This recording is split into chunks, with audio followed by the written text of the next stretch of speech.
Hello everyone. This video is going to be about human trafficking.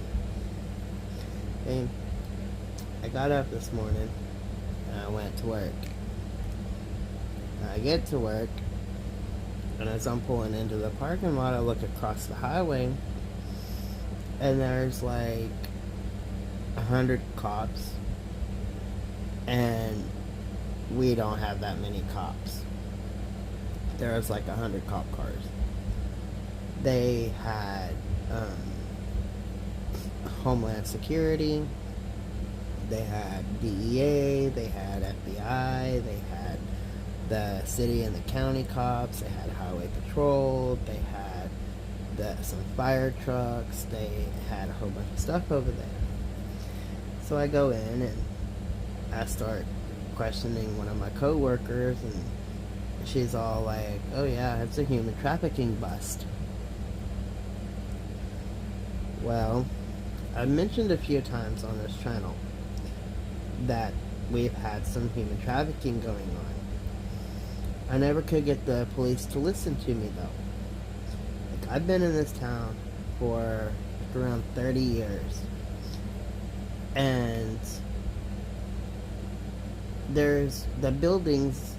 It's on my community page. I took a picture of it.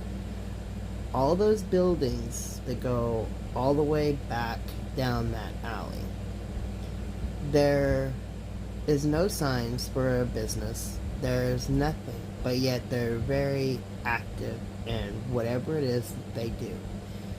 And after 30 years of being here, minus a couple years here and there in Texas, I still have no idea what they do there. Well, this one guy, he was not American born.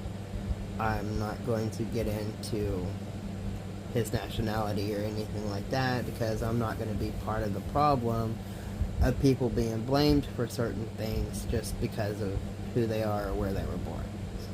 But he was not American, and his truck did not have any tags on it at all. He pulls up to the gas pump, and this is like roughly about 4 months ago or so.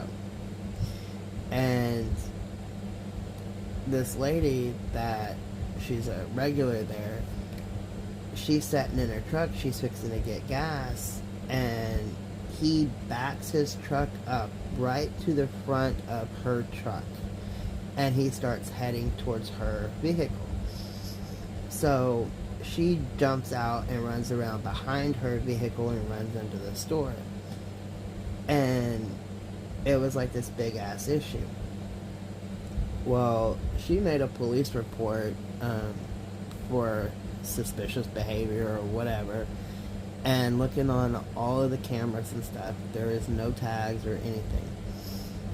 So of course our cops didn't do anything about it. Well, about 2 days, 3 days after that, this little girl, I want to say probably about 12, maybe 13, was walking up through the parking lot, and he turned around and he pulled back into the parking lot, and he pulled up to the gas pumps. Well, I looked out the window and I had seen this little girl walking up towards the store, so I went outside. I grabbed a couple of trash bags and I went outside like I was just gonna change out the trash cans and stuff. And he seen me and seen that I was hanging out around there. He didn't even get gas or anything. He just left. He went back across the street to those buildings. And when the little girl went into the store and then she went walking, I remained outside to make sure that she got home safe, because she only lives probably about 6 houses down from the store. Well, later that evening, an officer had come up to the store, and I told him about the situation, and I told him something was going on over there. And I told him straight up that I thought they were part of like human trafficking, or, you know, possibly had something to do with some of our missing teens or whatever that we have from around here. And he pretty much just laughed me out of the way, saying that stuff like that doesn't happen in this town. Well, I told him that day, I'm like, dude, some of this stuff's going to come to the light. And when it does, you are going to remember who I am. You're going to remember this conversation. And sure enough, today it happened. Right across the street, they all got busted. And they had so much evidence that they had dump trucks coming with the little lift thingy where they grab the stuff to put it into the dump truck. They had back there to remove the evidence. Like, it was massive. And then come to find out that in total they had busted 5 places for drugs and human trafficking. And then they were going to individual homes and rescuing some of the people that was being trafficked and working off their whatever that, you know, I guess their payments were coming here or whatever. So yeah, this like whole big issue happened here. This is a small ass town. You really wouldn't think stuff like that would be happening, but they did. They busted 5 of them, and not just in this town. It was 5 altogether, but it was within like a 20-mile radius or so, if that. Maybe only about 10 or 15, honestly. But yeah, that was my day at work. I sat there and watched the whole human trafficking bust. But then I got to thinking, well, I know that it's like a sweatshop or something there. But I was just kind of curious of what types of human trafficking there is. And so, of course, I did my research. And now I'm making this video for awareness.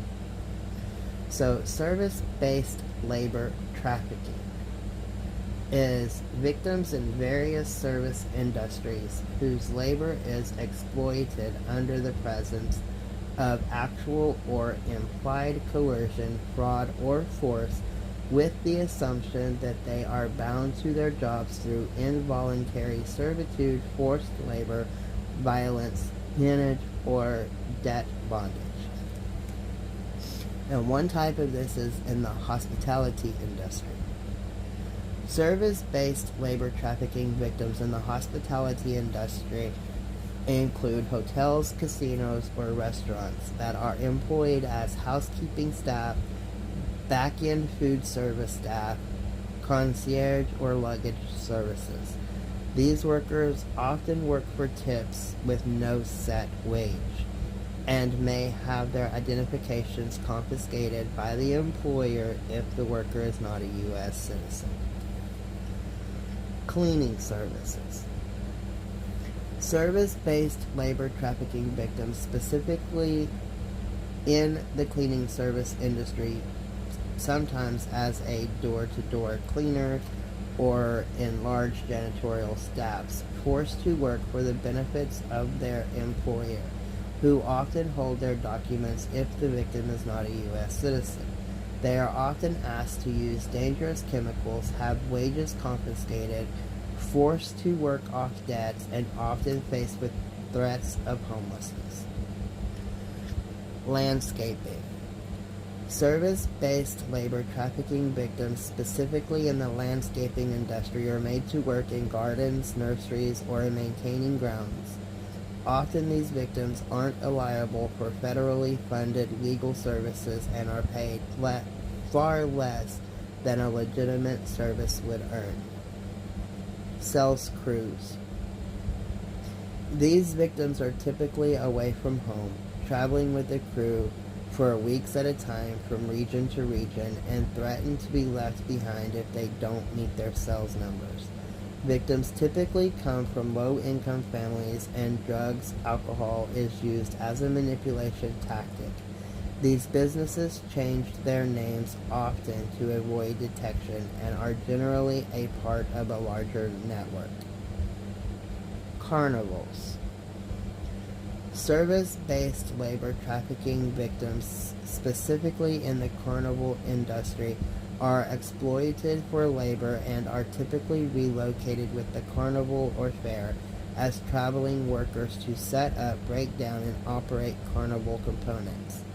These constant relocations allow for similar forms of isolation-related coercion as are present in sales crews.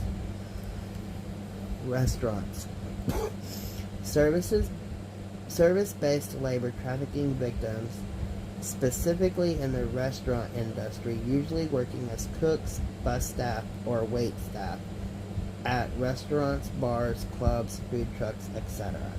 They typically work long hours without a set wage or overtime pay, and the trafficker often controls their housing and or movement. This type of trafficking often also has connections to domestic servitude, with the exploitation continuing at the home or place of residence if controlled by the trafficker. Health and beauty. Service-based labor trafficking victims, specifically in the health and beauty industry, often found in nail salons and spa services, sometimes operate as part of larger networks. It is common for victims to carry inflated debt, receive threats of harm, or be blacklisted from the industry, allowing their traffickers to use coercion to control them. They often work with no set schedule and for little to no wage, or are paid entirely off of tips, and are required to work with hard chemicals and no protection. Industrial labor trafficking. Victims in industrial sectors whose labor is exploited under the presence of actual or implied coercion, fraud, or force, with the assumption that they are bound to their jobs through involuntary servitude, forced labor, violence, peonage, or debt bondage. In the industrial labor trafficking space, two unique factors contribute to worker exploitation. First, many corporations across these industries pay their workforces piece rate wages, which is calculated on the amount of work they produce as opposed to the length of time it takes for that work to be produced. Second, the corporations sometimes rely on third-party recruiters to recruit, train, and supervise the workers, which at times allow corporations to remain unaware of these practices. There is also a well-documented link between industrial towns and sex trafficking, as pimps will travel their operations to these regions to sell sex to the workers and staff. Extractives. Extractives trafficking is industrial labor trafficking of victims, specifically in the extractive industry, where national resources are removed from the earth. In the U.S., this would include oil, granite, hardwood, etc., and often leads to boom towns in remote areas with limited infrastructure and thus limited government oversight. These workers are often held through coercive debt agreements with third-party agencies that the extractive industry hires to recruit and oversees the workers. Construction. Industrial labor trafficking victims, specifically in the construction industry, are U.S. residents and visa-holding and undocumented migrant laborers. They can be difficult to identify as they're often passed off as independent contractors without the traditional protections and benefits of an employee, and may be forced to live on the construction site. Often they travel for seasonal work and are often subcontractors. Forestry. Industrial labor trafficking victims, specifically in the forestry or logging industry, are often tied to illicit products such as illegal logging, mining, or wildlife. In addition to the workers being isolated without easy access to government protections, the often illicit nature of the work enhances the coercion-controlled traffickers reminding them that they will only get in trouble if they ask for help. Factories. Industrial labor trafficking victims, specifically in the production industry, are subject to extreme surveillance, document confiscation, and threats of harm, in addition to threats of being blacklisted from the industry to keep them producing a variety of consumer good products.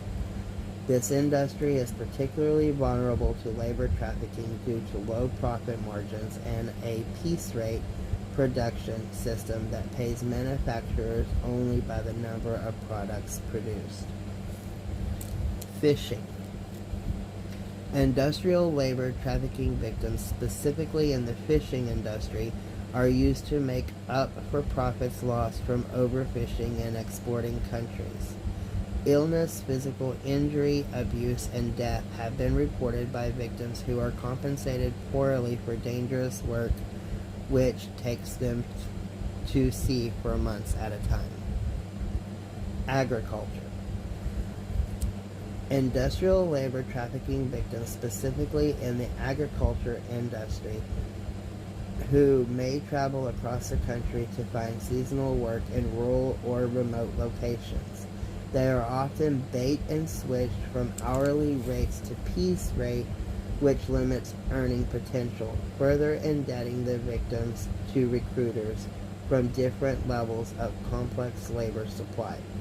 Men, women, and children as young as 5 have been found to be trafficked by the agriculture industry at nearly every level. Particularly vulnerable are undocumented immigrants and holders of a temporary H-2 work visa. Meat processing. Industrial labor trafficking victims, specifically in the meat processing industry, are not afforded basic rights and safety protocols, which result in suffering of both the workers and the animals. The industry always tries to speed up the production lines, which makes workplace conditions more dangerous for workers.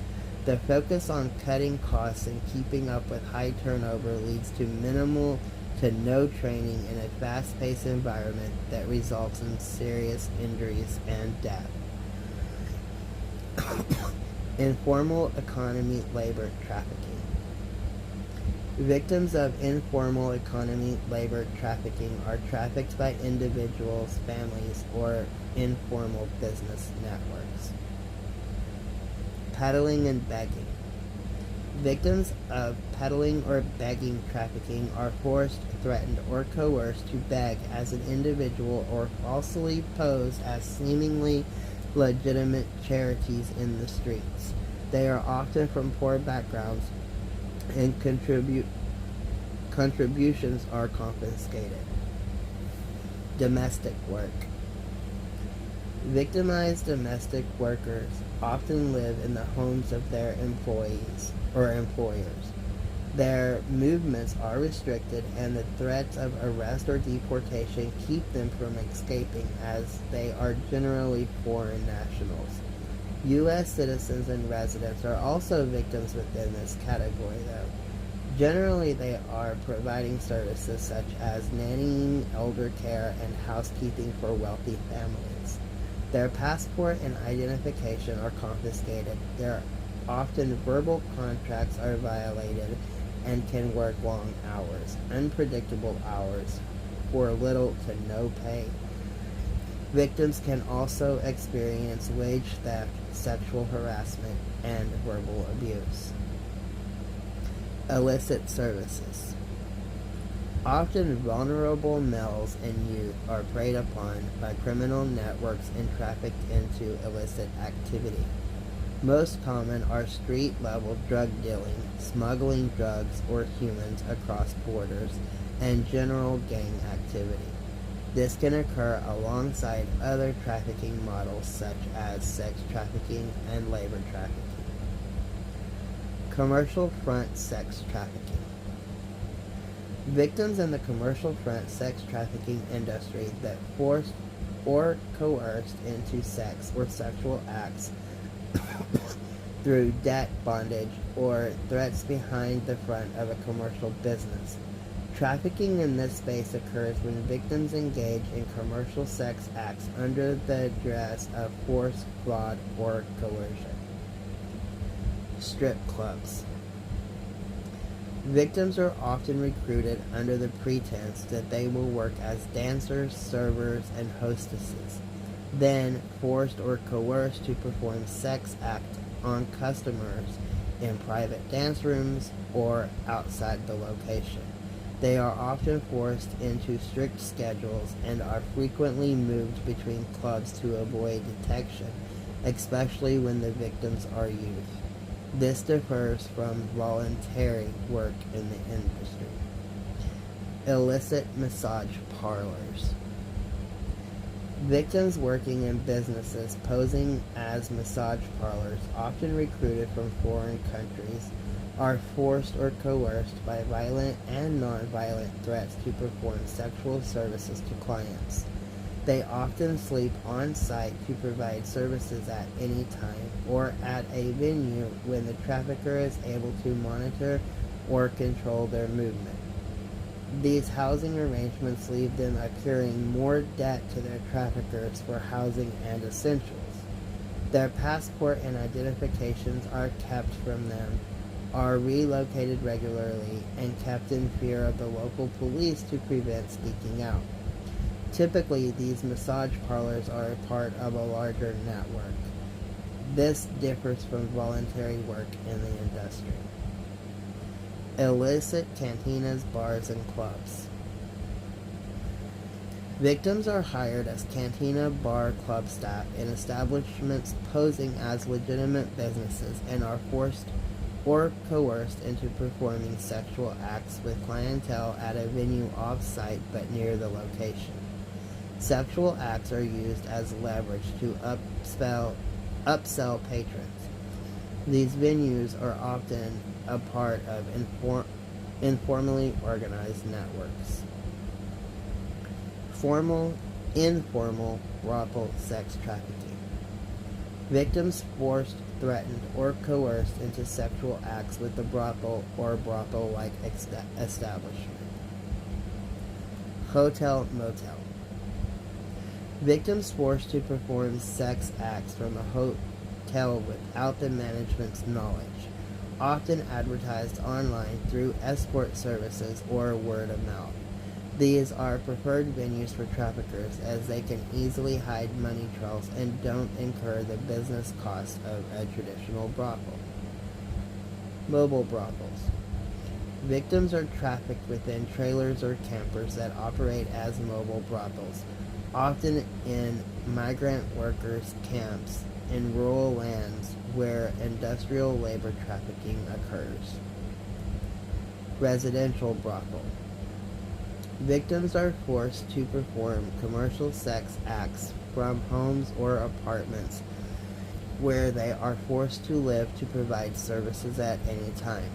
They have limited ability to leave and are under close surveillance. In some networks, they are moved regularly to ensure they remain unfamiliar with their surroundings. Internet-based sex trafficking. Victims that are forced, coerced, or threatened to solicit sexual acts, perform, or publish sexual content online. Pornography. Victims of pornographic sex trafficking are either minors or adults not consenting to the filming and or publishing of images or videos sexual in nature. This material can be posted maliciously for commercial gain and can be used to advertise sexual services. Internet cyber-based brothels. A broad term which refers to commercial sex acts performed by victims in temporary indoor locations as outcall, where the victim is transported to the buyer, or in-call, where the buyers meet at the location set by the trafficker. Highly mobile, these services are often advertised online and by word of mouth, cycling victims out of various locations. Other sex trafficking. Victims that are forced, coerced, or threatened to solicit sexual acts, perform, or publish sexual content online. Street-based. Victims are engaging in sexual acts under force or coercion on the streets, along highways, or other public settings. Earnings are often taken by their trafficker and generally have to meet a quota. Trafficking occurs when the sex work is not done with free will and is not consensual. This type of trafficking can sometimes occur in stash houses or desolate buildings. Familial trafficking usually happens in this setting and is facilitated when the parent or caregiver exchanges access to the child for money, a place to sleep, or other needs. The child being trafficked does not recognize it as trafficking, as it often looks just like abuse. Truck stops. Victims are trafficked across state borders and often dropped at truck stops for a few hours as they are being transported from one location to another. Truck stops are in remote locations and offer a transient customer base, making this type of trafficking very popular. So yeah, guys, that was different types of jobs, if you call it jobs, that people are put into whenever they are being trafficked. And with most of those also come, STDs and stuff like that, and then of course they're not able to see a doctor. Unwanted pregnancies leads to abortions or killing the baby once it's born or selling the baby. Like, there's so much that goes on with human trafficking, and this video is, like 30 minutes long, and it didn't even, do a deep dive. This is just basic information on a few types of the places that people being trafficked are put into. And it's ridiculous. Like, we look around and we see this every day. So, if you know of a place that you suspect to be trafficking humans, please say something. Even if you're like me and you get laughed out of the conversation saying, nothing like that would ever happen in your town. Just totally report it anyway. Because eventually, if something does come about, he can be like me. I will see that officer again, and he will be told, I told you so. Like, I straight up told you this was going on over there. And if all of us work together and we report things like this that we just see, there's no telling how many lives that we can save and how many lives could be returned home, or children that could be returned back to their families. Like, human trafficking is a serious issue. So if you see something, say something. Have a good night, everybody.